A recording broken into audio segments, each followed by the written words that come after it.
از چند سال اخیر مالیات ستانی از بازار طلا در نابسامان‌ترین شکل ممکن به سر میبرد، به طوری که حتی در چند ماه گذشته شاهد اعتصاب واحدهای این صنف مالیات اما به بهانه قانون ثبت اموال در سامانه جامعه تجارت بودیم. با ما باشید تا پشت پرده این حوادث رو روشن کنیم.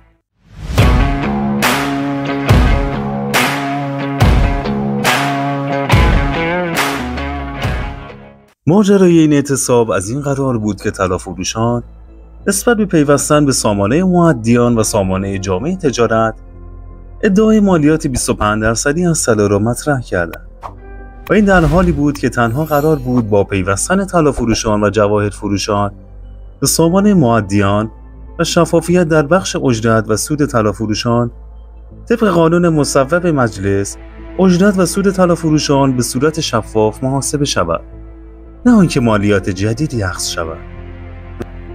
البته که سامانه مؤدیان مالیاتی تا حدودی به ایجاد شفافیت مالی انجام میده و فراریان مالیاتی و بسیاری از رقم‌های نجومی مالیات‌های اخذ نشده را شناسایی کرده است.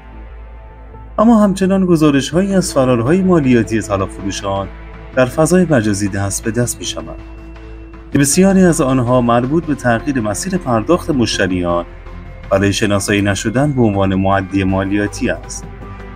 البته که استفاده نکردن از دستگاه کارتخوان روش جدیدی نیست و بسیاری از واحدهای صنفی و نه فقط طلافروشان از روش کارت به کارت استفاده می‌کردند. اما ارائه شماره کارت سایر مشتریان روش نسبتاً جدیدی است که می‌تواند بستر کلاهبرداری را برای مشتریان فراهم کند.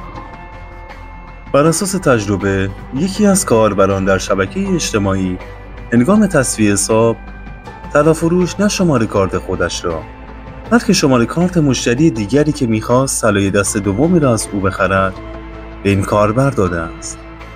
در واقع طلافروش با این کار حساب خود را با فرد دیگری تسویه کرده است. در اینجا دو نکته اساسی مطرح است. اول اینکه طبق قانون فروش طلا مشمول مالیات بر ارزش افزوده می شود.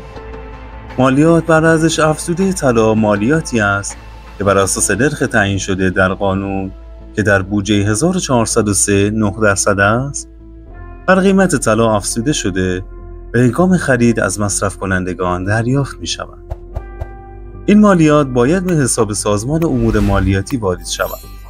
در واقع طلافروش مالیات را بر قیمت اصلی طلای خریداری شده از سوی مشتری اعمال کرده و آن را دریافت می کند، اما از پرداخت به حساب سازمان امور مالیاتی امتناع می ورزد. دوم اینکه ارائه یک شماره کارت ناشناس برای پرداخت وجه می تواند دردسرهایی از جمله کلاهبرداری را برای واریز کننده وجه ایجاد کند. در واقع مالک کارت ممکن است کلاهبردار باشد و با یک نقشه از پیش تنظیم شده مشتری را در جرمی شریک کند که روحش هم از آن خبر ندارد. تفکیک حساب تجاری از حساب شخصی برای شناسایی درآمد روشی است که بسیاری از کارشناسان برای جلوگیری از فرارهای مالیاتی تاکید می‌کنند. در واقع سازمان امور مالیاتی باید با طراحی الگوریتم‌های خودکار باید به بررسی فعالیت‌ها و گردش‌های مالی اصناف بپردازد تا از این طریق فعالیت‌های مشکوک نیز رصد شود و به نظر می‌رسد صرف یک سامانه کارساز نیست. خیلی ممنون که این ویدیو رو تماشا کردید. حتما همین الان نظرتون رو راجع به ویدیو برامون کامنت کنید. اگر هنوز عضو کانالمون نشدید همین الان کانالمون رو ساب کنید و با لایکاتون بهمون انرژی بدید. یادتون باشه شما هم میتونین پولدار بشین.